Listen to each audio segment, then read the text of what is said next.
నమస్తే, welcome to I dream. నా పేరు ప్రసాద్. రక్తదానం ప్రాణదానం. రక్తం కొన్నిసార్లు అవసరం వచ్చినప్పుడు, దొరకనప్పుడు ప్రాణాలైపోయే పరిస్థితులు ఈ మధ్యకాలంలో పెరుగుతున్నాయి. బ్లడ్ డోనర్స్ క్లబ్స్ కానీ, బ్లడ్ బ్యాంక్స్ కానీ ఉన్నప్పటికీ కూడా రక్తం అనుకోని సమయంలో అందని పరిస్థితి పెరుగుతూ వస్తుంది. ఇప్పుడు ప్రస్తుతం మనం విశాఖపట్నం బ్లడ్ డోనర్స్ క్లబ్ వ్యవస్థాపక అధ్యక్షురాలు రాజ్కుమార్ గారితో మనం మాట్లాడి చాలా విషయాలు తెలుసుకున్నాం. ఎందుకంటే రక్తదానానికి సంబంధించి జనం ఏ రకంగా స్పందిస్తున్నారు, బ్లడ్ డోనర్స్ క్లబ్ అనేది ఏ రకంగా ఈ రక్తాన్ని సమీకరిస్తుంది, ప్రజల నుంచి ఎలాంటి స్పందన వస్తుంది, అలాగే రేర్ గ్రూప్స్ ఏవైతే ఉన్నాయో వాళ్ళకి రక్తదానం చేసే విషయంలో ఎలాంటి సమస్యలు ఎదురవుతున్నాయి, ముఖ్యంగా ఇలాంటి అంశాలకు సంబంధించి ఆమెతో మాట్లాడి చాలా విషయాలు తెలుసుకుందాం. అలాగే జనాన్ని కూడా జాగృతం చేసే ప్రయత్నం చేద్దాం. Madam, welcome to iDream. Madam నమస్తే అండి. మేడం, అంటే రక్తం అనగానే అంటే సాధారణంగా చాలా చిన్న విషయం అనుకుంటారు. అవసరం వచ్చినప్పుడు రక్తం కావాల్సి వచ్చినప్పుడు మాత్రం అది చాలా పెద్ద విషయంగా మారుతుంది. మీరు ఈ వ్యవస్థాపక అధ్యక్షురాలుగా ఉన్నారు కదా బ్లడ్ డోనర్స్ క్లబ్, ఎప్పటి నుంచి ఉన్నారు, కానీ ఈ రక్తాన్ని గ్యాదర్ చేసే ఎలా మీరు గ్యాదర్ చేస్తుంటారు? అంటే యాక్చువల్గా మేము ఇది అంటే మా విశాఖపట్నం బ్లడ్ డోనర్స్ క్లబ్ వచ్చేసి ఒక 10 మందితో స్టార్ట్ చేసామండి. దాంట్లో ఏంటంటే సోషల్ మీడియా హెల్ప్ తోటి మేము అంటే చూసి మేము హెల్ప్ చేస్తున్నాము, డోనర్స్ అరేంజ్ చేస్తున్నామని చాలామంది కలిసి ఒక 3000 డోనర్స్ వరకు జాయిన్ అయ్యారు విశాఖపట్నంలో. సో గ్యాదర్ చేయడం అంటే రిక్వెస్ట్ వస్తుంది మాకు, ఎవ్రీడే చాలా రిక్వెస్ట్లు వస్తాయి. ఆ రిక్వెస్ట్ మేము గ్రూప్లో పెడుతుంటాం. సో ఎవరు ఫ్రీగా ఉంటే, ఎవరు ఆ రోజు అవైలబుల్ ఉంటే వాళ్ళు వెళ్ళి డొనేట్ చేస్తారండి. నాన్ ప్రాఫిట్ ఆర్గనైజేషన్, అందరూ వాలంటరీగా వెళ్ళి డొనేట్ చేస్తారండి. అంటే మీరు ఈ రక్తాన్ని సమీకరించడం అదే జనరల్గా మనం బయట చూస్తుంటాం, కొన్ని చోట్ల రక్తదాన శిబిరాలు ఏర్పాటు చేస్తారు, అక్కడ గ్యాదర్ చేయడం, వాళ్ళందరినీ కూడా గ్యాదర్ చేయడం, అక్కడ నుంచి రక్తాన్ని కలెక్ట్ చేయడం అనేది జరుగుతూ వస్తుంది. కానీ ఈ గ్రూప్ మీరు చెప్పారు కదా బ్లడ్ డోనర్స్ క్లబ్ అనేది, ఎలా జనం నుంచి ఎలాంటి స్పందన అనేది ఎలా వస్తుంది? ప్రజెంట్ అయితే రేషియో అయితే కొంచెం తక్కువ ఉంటుందండి. అంటే మాకు వచ్చిన రిక్వెస్ట్ రేషియోకి బ్లడ్ డొనేట్ చేసే వాళ్ళ సంఖ్య తక్కువ ఉంటుంది. సో ఇంకా కొంతమంది మా దాంట్లో జాయిన్ అయ్యి వచ్చిన రిక్వెస్ట్లు అన్నిటికి ఫుల్ఫిల్ చేయాలని అనుకుంటున్నాం. మా దాంట్లో వచ్చే రిక్వెస్ట్ కూడా ఫస్ట్ ప్రయారిటీ వచ్చేసి అవుట్ సైడర్స్ అండి. అంటే ఇప్పుడు బయట నుంచి వచ్చి ఇక్కడ ట్రీట్మెంట్ తీసుకుంటారు కేజీహెచ్లో కానీ అదర్ హాస్పిటల్లో, వాళ్ళకి డాక్టర్ ఏంటంటే ఒక 2-3 డోనర్స్ కావాలి, బ్లడ్ డోనర్స్ కావాలి అని అడుగుతారు. వాళ్ళ సర్జరీకి కానీ వాళ్ళ రిక్వైర్మెంట్ బట్టి అడిగినప్పుడు వాళ్ళు ఎవరిని తెచ్చుకోలేరు, ఇక్కడ ఎవరు ఉండరు. సో వాళ్ళకి ఫస్ట్ ప్రయారిటీగా మా దగ్గర ఎవ్రీడే ఎవరైతే డోనర్స్ వెళ్ళాలనుకుంటారో, హెల్ప్ చేయాలనుకుంటారో వాళ్ళు ఫస్ట్ ప్రయారిటీకి వెళ్తారు. తర్వాత పూర్ పేషెంట్స్ అండి. కేజీహెచ్లో రీప్లేస్మెంట్ ఒక డోనర్ వెళ్ళి డొనేట్ చేస్తే కానీ వాళ్ళు ఇష్యూ చేయరు, అక్కడ బ్లడ్ ఫ్రీగా ఇస్తారనమాట. సో సెకండ్ ప్రయారిటీగా పూర్ పేషెంట్గా తీసుకుంటాం. సో అందరూ వాలంటరీగా వచ్చి డొనేట్ చేస్తారు. సో ఇంకా డోనర్స్ అయితే రిక్వైర్మెంట్ ఉంటుంది. కొన్ని కేసెస్కి మేము అంటే చేయలేకపోతున్నాం, అంటే షార్టేజ్ ఆఫ్ బ్లడ్ డోనర్స్ ఎవరు దొరక్క. మీరు చాలా అంటే బ్లడ్ బ్యాంక్స్తో కాంటాక్ట్లో ఉంటారు కదా, ఎలా మీకు బ్లడ్ బ్యాంక్స్ ఎలాంటి కాంటాక్ట్స్ ఉంటాయి, వాళ్ళ దగ్గర నుంచి ఎలాంటి సపోర్ట్ మీరు తీసుకుంటారు, మీరు ఎలాంటి సపోర్ట్ వాళ్ళకి ఇస్తుంటారు? అంటే మేము బ్లడ్ క్యాంప్స్ చేస్తామండి, లైక్ కాలేజెస్లో కానీ కొన్ని గవర్నమెంట్ ప్రైవేట్ ఆర్గనైజేషన్స్ సెక్టర్స్లో క్యాంప్స్ చేస్తుంటాం. సో ఇన్ని యూనిట్స్ అన్ని కలెక్ట్ చేస్తారు కాబట్టి సో ఎవ్రీడే డోనర్ లేకుండా, రీప్లేస్మెంట్ లేకుండా మాకు ఇష్యూ చేస్తారు బ్లడ్ బ్యాంక్.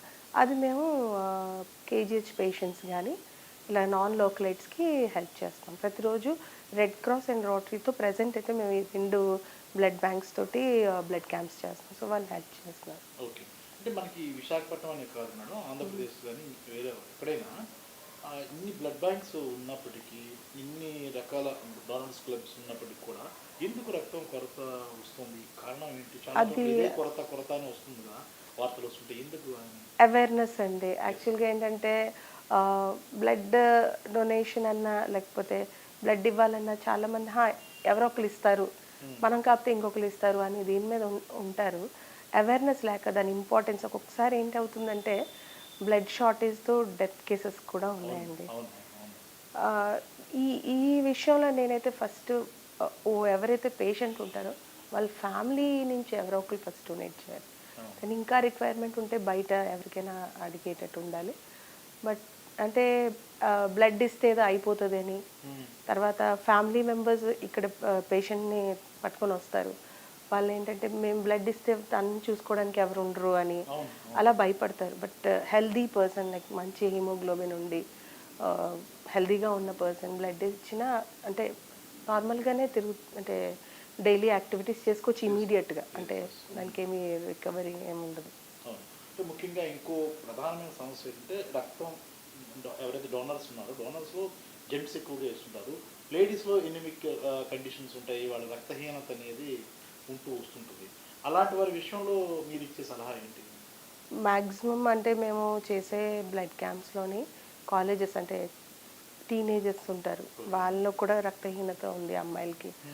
అలాగే ఆఫీస్లోని బయట మ్యాక్సిమం ఏంటంటే ఉమెన్ డొనేట్ చేయలేరండి. చాలా తక్కువ మంది బ్లడ్ డొనేట్ చేయగలరు. దానికి రీజన్ ఎనీమియా ఉమెన్లో ఉంటుంది. సో దీనికి మేము అంటే మా ఆర్గనైజేషన్ నుంచి ఒక ప్రాజెక్ట్గా తీసుకున్నాం. ఏంటంటే ప్రతి స్లమ్స్ని కానీ కాలేజెస్ అన్ని సెక్టర్స్కి వెళ్ళి ఎక్కడైతే ఉమెన్ ఉంటారో వాళ్ళకి మన హిమోగ్లోబిన్ పెంచుకునే అంటే ఏ ఫుడ్ అయితే తినాలో లేకపోతే డైట్ తీసుకోవడం, తర్వాత సప్లిమెంట్స్ ఇస్తూ మళ్ళీ వాళ్ళని ఫాలోఅప్ కూడా చేస్తున్నాం. ఒక 3 months తర్వాత మళ్ళీ టెస్ట్ చేసి వాళ్ళ హిమోగ్లోబిన్ పెరుగుతుందా లేదా అని. అంటే ఒక ఉమెన్కి ఒక నెక్స్ట్ జనరేషన్ని ప్రొడ్యూస్ చేసేది ఒక ఉమెన్.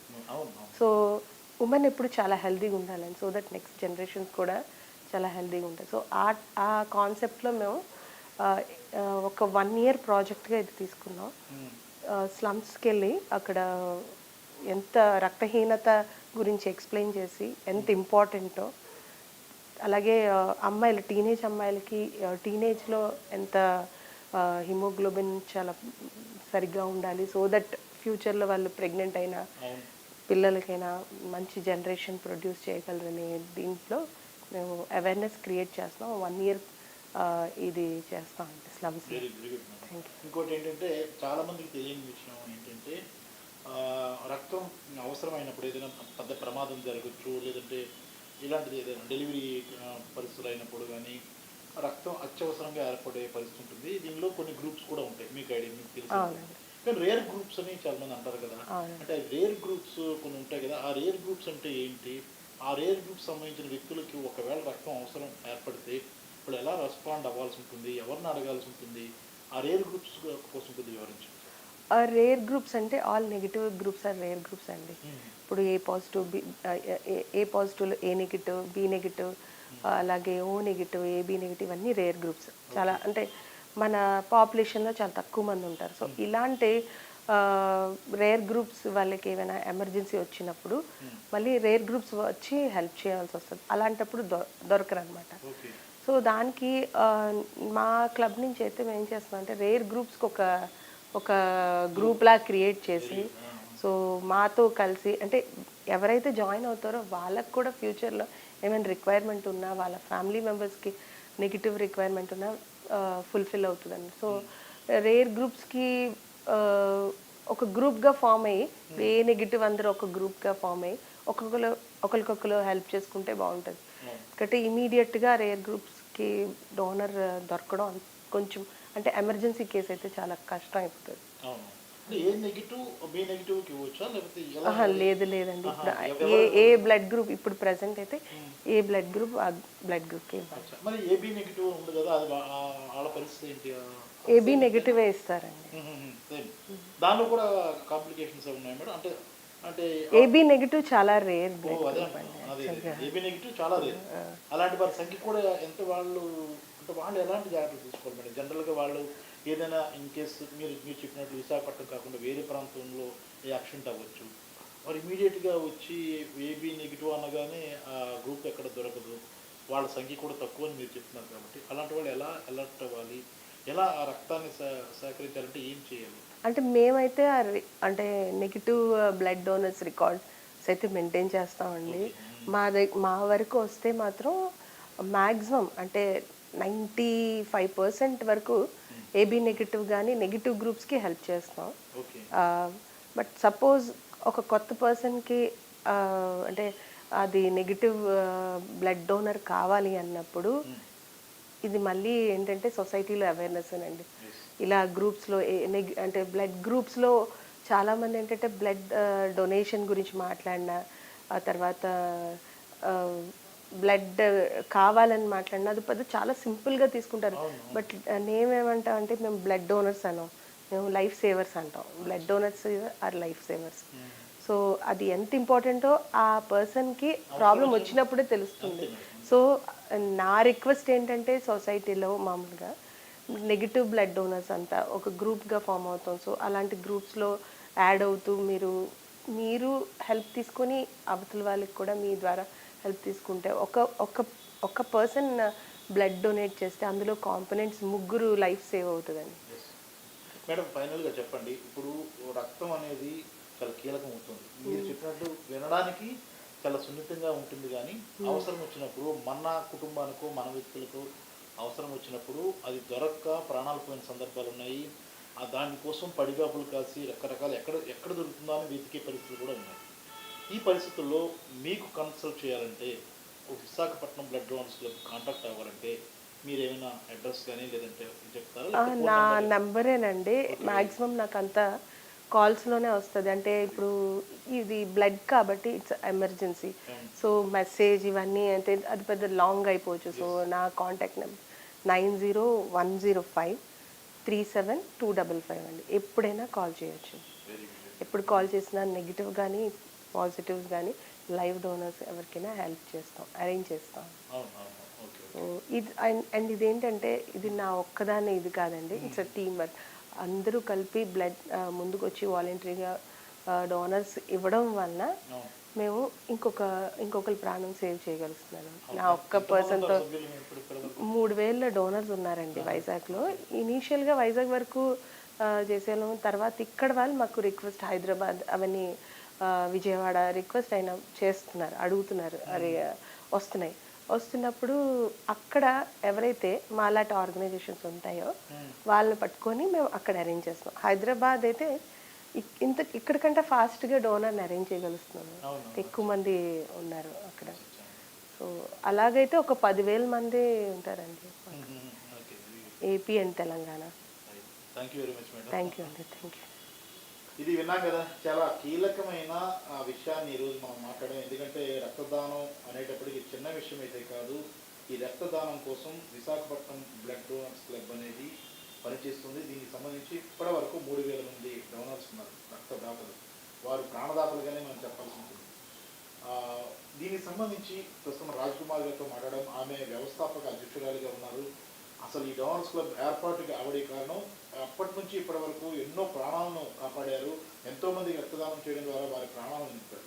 ఇది ఒక మహా ఉద్యమంలో దీన్ని ముందుకు తీసుకెళ్తున్న పరిస్థితి కనిపిస్తుంది.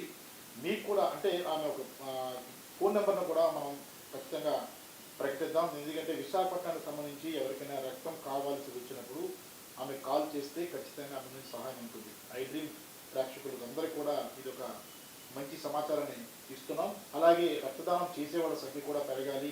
ముఖ్యంగా మహిళల్లో ఎనిమియా పెరుగుతున్న నేపథ్యంలో వారి పట్ల మరింత జాగ్రత్త అవసరం. వారి ఎనిమియా నుంచి బయటపడవలసిన అవసరం ఉందనే ఉద్దేశంతో ప్రత్యేకమైన కార్యాచరణ కూడా ఆమె ఆధ్వర్యంలో జరుగుతున్న పరిస్థితి కనిపిస్తుంది. మొత్తం మీద రాజకుమారి గారి సేవలను మనం ఖచ్చితంగా అభినందించాల్సింది. కెమెరామెన్ మూర్తితో Prasad, I dream media, Visakha.